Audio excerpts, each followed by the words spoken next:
Hey everybody, welcome back to the vlog. Here today with me again is Aaron, and we have an article that we'd like to discuss. Basically, the gist of it is a prominent psychologist dies by suicide. Now, this guy that we're talking about here is, well, he was the executive director of counseling and psychological services at the University of Pennsylvania. He apparently jumped to his death from the 17th floor of the Center City, Philadelphia building, and it was ruled a suicide. And this article is from September 9th of this year, so this was recent. So it says he came to Penn State, or to Penn, was it Penn State? University of Pennsylvania. The University of Pennsylvania. He was 52 years old when he came to University of Pennsylvania 6 months ago to lead the department that counsels students with mental health problems. So, Aaron, if you want to expand on this a little bit. Yeah, sure. I think the article says, I think his name is Gregory Eells, if I'm not mistaken, or Eells, Yes. maybe? Yes. So this guy's track record is immaculate. Right. Cornell, was a director for the National Association for Directors of Counseling Centers in universities and colleges. So his reputation precedes itself. Right. And he's still in a good period of his life, 50, 52 years old. But what was more just kind of prominent to me in this whole process is the fact that he was an expert on resilience. Right. So this is this well-trained psychologist with tons of experience, exceptional institutions, and was susceptible to mental health concerns with the job that he was taking on and being away from his family. And so I guess the big takeaway for me is that no matter who you are, where you're at, life circumstances can be overwhelming to where you have mental health concerns, mental health issues. No matter who you are, we're all susceptible. Right. And so for me, that kind of brings everybody almost, I wouldn't say on a level playing field, but it makes it say, well, hey, just because you're not exhibiting something now doesn't mean that you won't exhibit something in the future. Right. And we should be, conscientious about how we talk about people who have, mental health, issues that they're dealing with. That's one big takeaway from it. What are your thoughts? I agree with you. I think that speaks to this article very well. I mean, this guy was at the top of his game, and he was suffering from mental illness so much to the fact that it caused his death. Basically. So, it just goes back to the article we did on the football player too. I mean, like even him, Yeah. he's susceptible to mental illness, and he has it pretty bad. It sounds like with anxiety. So, and then for somebody like this guy with all these accolades he has and whatnot, it just shows you that, one thing that I really think that we need to work on with mental health is no matter who you are or where you're from, if you're having issues, you need to go get help. Yeah.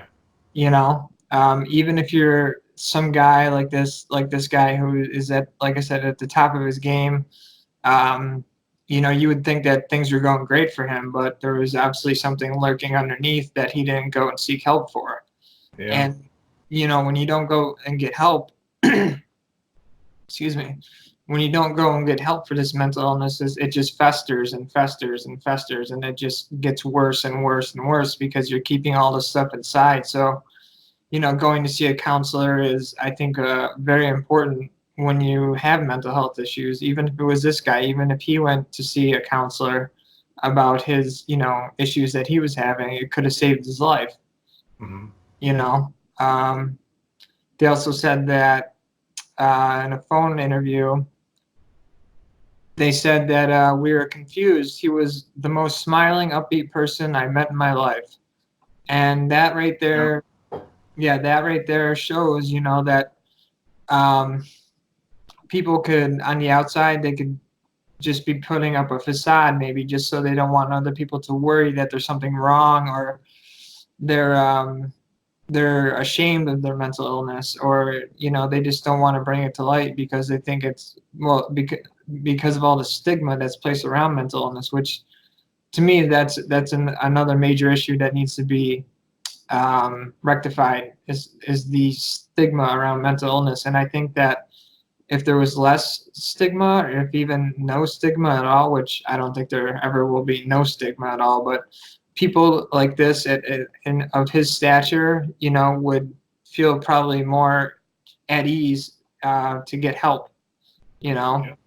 Yeah. I mean, it says in the article that he spoke to his mother and I think maybe his wife, but he, as a professional, knows that he probably, it doesn't really say in the article, but he probably should have been speaking to someone, one of his colleagues, one of his peers about this. And so, Right.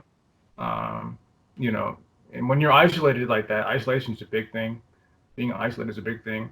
But for me, also a big takeaway from this is that, you know, there are people who are in, high positions, who are in, huge positions of authority and influence, who need to be. Not that everybody else, what they're dealing with isn't at the same level. It's just that when you make certain decisions that affect the lives of so many people, you have to really take care of yourself Yeah. and really be able to because you're responsible for so many people and so many decisions that you're making. So for me, it's like, well, we have to be more mindful, not only about the average everyday Joe, quote unquote, but also people who are making huge decisions that affect everybody around them. Right. So, right. But yeah. Yeah, it's very true. I mean, like, that just has a trickle down effect, I think, on the people below him and the people that he was trying to help as well, too. If he was at the top of his game, which it sounded like he was, especially with them saying that, he was the most smiling, upbeat person I've ever met, it just goes to show you that you never know what kind of battle somebody's fighting on the inside. And